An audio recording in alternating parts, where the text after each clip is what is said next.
Alex, just how's the back feeling? Do you feel 100%? And you're hoping to be able to play Saturday a little bit? Feels great. I'd like to thank my rehab guy, Dave Welsh down there, for helping me get back. It feels good so far. I feel 100% right now. As far as playing A-Day, that's up to Coach Malzahn.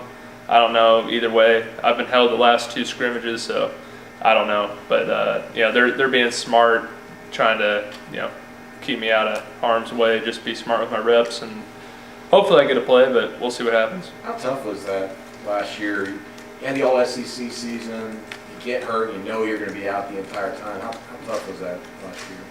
Well, I mean, I'm not going to lie. It wasn't easy. It was rough. But, I was able to grow through that. Me and Carl both were.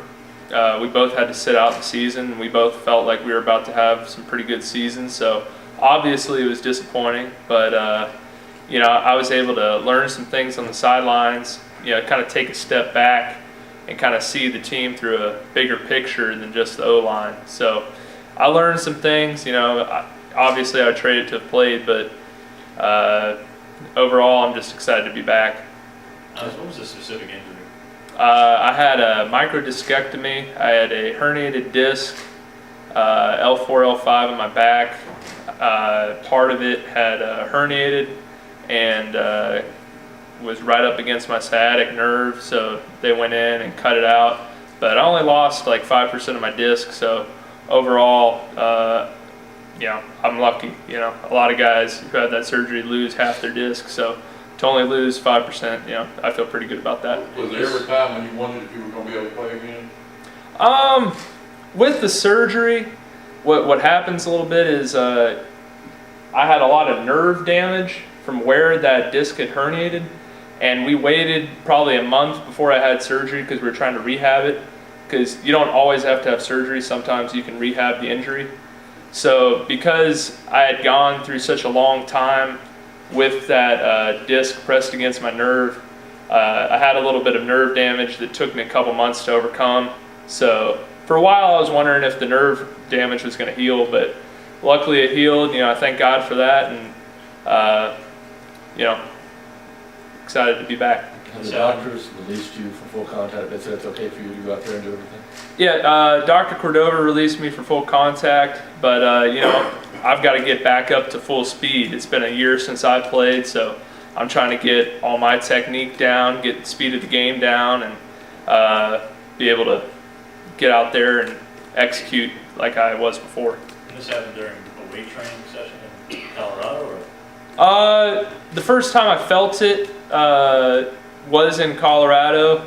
I'd had a little bit of back issues before that, the spring before, and then I came back to campus and I trained for about a month, and then I re-injured it during when I was jumping. Discs can herniate like that. I mean, people herniate discs sneezing, so you kind of never know. So I came back. It was about late June, early July, right after the first summer mini-mester is when it happened, and from there on out, it's kind of shut down. You talked about being back and the excitement out there. How much of a positive has it been for you to kind of be able to work your way back through, at least going through drills and all those things that you've done? Oh, definitely. I mean, being able to be back out there, you take some things for granted when you're fully healthy. So being able to be back out there with my guys, some of them have moved on, but be out there with my teammates, I love them all, and being able to compete again. You don't get opportunities to compete in life like you do in football. So being able to compete out there against a guy every play, it's it's awesome. It's fun. What do you think is the number one thing you got to fix a little bit or polish that you may have been a little bit rusty on from the season out? Footwork, hands, anything? I'd just say my run blocking. I haven't had that many opportunities to fully get after people yet, so I'd say I probably need a week or two in fall of just getting all those reps, getting used to it again. But I mean, some things I've gotten better at, just taking time off and kind of sitting back. Like my pass blocking, I've noticed by being more patient, I've gotten a lot better at that, just being patient.